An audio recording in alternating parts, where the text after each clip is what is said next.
নির্মূল এসির বাতাসের মতো না, তবে একটা বাতাস বইতেছে। বাতাসটা খুব সুন্দর, বাতাসটা এমনি আইতেছে, আমার গায়ে লাগতেছে, ভাল লাগতেছে। রোদরা কমলে আরো ভাল লাগবে, রোদ এখন নাই।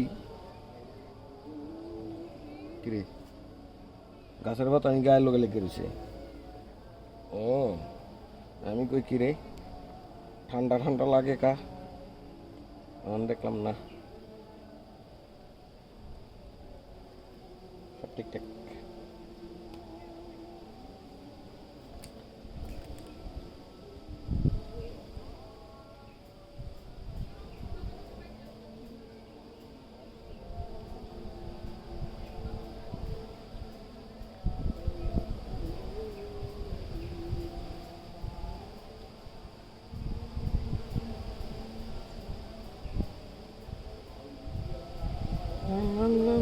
আজান দেয়।